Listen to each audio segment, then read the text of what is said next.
Bom, pessoal, vamos agora fazer o segundo vídeo. Esse segundo vídeo, ele é sobre momento de dipolo elétrico, né?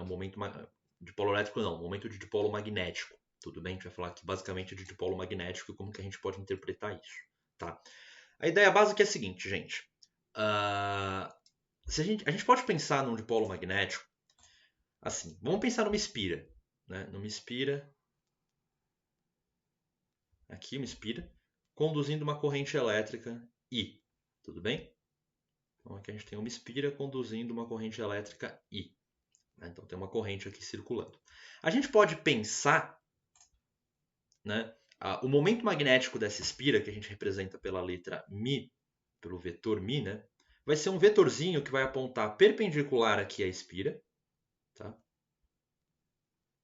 E ele vai ser simplesmente dado pela corrente que passa na espira vezes a área da espira. Na direção N, aqui que eu estou representando como sendo a direção normal, a espira, né? De modo que olhando aqui por cima, você colocando o seu dedão da mão direita na direção desse vetor normal e você girando, você obtém o sentido da corrente, né? Que é a convenção de sinal positiva aqui. Então a ideia é, você pega esse vetor versor N, você pega o seu dedão, aponta na direção dele e aí você gira a mão e encontra o sentido que a corrente está girando. Ou seja, se a corrente estivesse percorrendo a espira no sentido contrário, você encontraria o vetor n para baixo, não para cima. Tudo bem? E é isso. O dipolo magnético de uma espira é isso. Tá? E basicamente qualquer sistema que tiver aí cargas em movimento pode apresentar um dipolo magnético. Tá? A gente vai ver mais no final da lista. O último exercício da lista é um exercício interessante para a gente discutir um pouco mais isso. Eu vou fazer isso com mais detalhe lá. Não precisa ser necessariamente uma espira. Tá? Você pode ter, por exemplo, um elétron em órbita, né? Um elétron fazendo uma órbita, por exemplo, pode aparecer um momento de dipolo magnético. Então, basicamente, quando você tem ali uma carga em movimento, no movimento fechado, principalmente, pode aparecer aí, que caracteriza uma corrente, né? Pode aparecer esse momento de dipolo magnético. Tudo bem? Aí, a questão 7.15, o exercício 7.15, ele fala assim: calcule o valor da corrente elétrica que, ao circular a Terra em um anel sobre sua superfície, iria gerar um dipolo magnético igual ao do planeta. Depois ele pede para a gente fazer o mesmo para uma estrela de nêutrons, cujo raio é tanto e o dipolo magnético é tanto. Gente, a ideia é simples. Suponha que vocês têm aqui um planeta, uma esfera, uma estrela de nêutrons, a Terra, tanto faz, uma esfera, né? E aí você supõe que você envolve essa esfera por uma espira aqui, passando uma corrente. Você quer saber qual deve ser a corrente que tem que passar nessa espira para você igualar para você encontrar aqui um certo momento magnético, tá? Então, basicamente, o momento magnético dessa espira vai ser I πr quadrado, né? A área dessa seção aqui, ó, da espira, né, que é essa área aqui, ó, é πr quadrado, tá? E aí é isso. Vocês vão usar essa expressão. Então, por exemplo, no item A, vocês vão pegar esse μ aqui, vocês vão colocar 8 10 a 23 joule por Tesla, que é o momento de dipolo magnético do planeta Terra, por exemplo. Né? Todo ímã tem um dipolo magnético. Basicamente, um ímã é um dipolo magnético. A gente pode pensar assim. A gente pode pensar na Terra como a gente pode pensar na Terra como sendo um ímã gigantesco, né? E é daí que aparece o campo magnético da Terra. E então a gente pode pensar que tem um dipolo magnético aqui na Terra. Tudo bem? E aí, a gente põe esse valor aqui, igual a I vezes πr quadrado. A gente conhece o raio da Terra, né? E aí substitui os valores aqui e encontra. E aí no item B a mesma coisa, usando o dipolo magnético que ele deu aqui e o raio.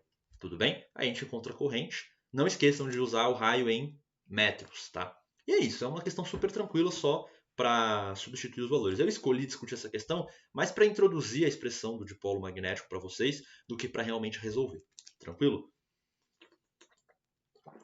E aí, na questão 16, ele fala o seguinte: um anel com um certo raio conduz uma certa corrente. Então a gente consegue calcular o dipolo magnético desse anel. Só fazer essa continha aqui.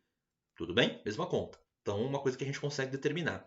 Mas depois ele pede para a gente calcular o torque exercido sobre o anel quando existe um campo magnético de 1000 Gauss. Aqui só um comentário, gente. Quando a gente tem um campo em Gauss e a gente quer converter ele para Tesla, a gente multiplica ele por 10 a menos 4. Tudo bem? Se a gente tem um campo em Gauss e quer converter para Tesla, a gente multiplica ele por 10 a menos 4. Tá? E ele quer saber qual que é o torque que atua sobre o anel quando o campo magnético está paralelo ao eixo do anel e quando ele está paralelo ao plano do anel. Gente, a expressão para o torque exercido sobre um campo magnético é simplesmente o produto vetorial do momento de dipolo magnético pelo campo do dipolo magnético pelo campo magnético. Tudo bem?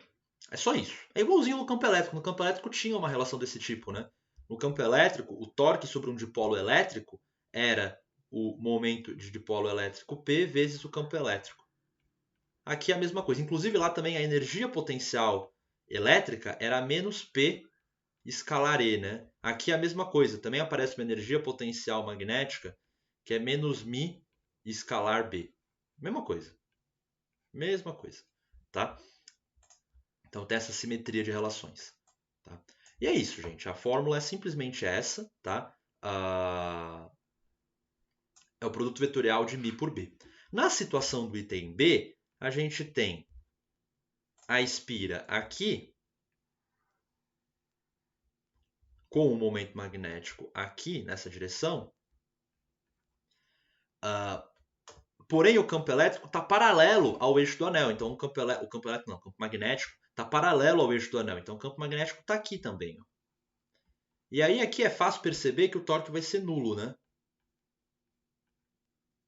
Porque o produto vetorial de dois vetores paralelos é nulo. Já na situação do item C, vocês vão encontrar o momento magnético, né? O dipolo magnético vai estar aqui. Porém, o campo magnético ele vai estar paralelo ao plano do anel. O campo magnético vai estar aqui. E aí, quando você tem dois vetores perpendiculares, o torque é simplesmente, nesse caso ele vai estar apontando, deixa eu até fazer de verde aqui. Quando a gente fizer o produto vetorial, a gente gira o μ na direção do B, vai dar um vetor aqui lá para dentro, aqui assim, olha, né? E esse torque vai ser, né? Lembrando aqui que faz 90 graus aqui, né? Esse torque vai ser simplesmente μb em módulo. O módulo do torque vai ser μb. Vai ser o momento magnético, o momento de dipolo magnético que vocês calcularam no item A, vezes o campo de 10 a menos 1 Tesla, que é o que vai dar isso aqui, 0,1 Tesla. Beleza? Então, é basicamente isso. Então, a ideia básica aqui é que quando vocês tiverem um campo magnético paralelo ao dipolo magnético, o torque exercido sobre o dipolo magnético vai ser nulo. Agora, quando o campo magnético for perpendicular ao dipolo magnético, vai aparecer um torque que vai fazer essa espira girar. No caso, esse torque aqui ó, vai fazer essa espira girar assim. Tudo bem? Girar em torno desse eixo verde aqui. Então, ela vai girar dessa forma. Beleza?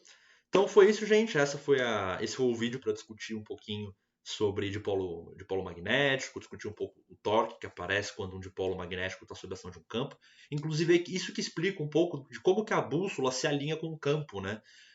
Porque a situação da bússola se alinhar com o campo é a situação que minimiza a energia, né?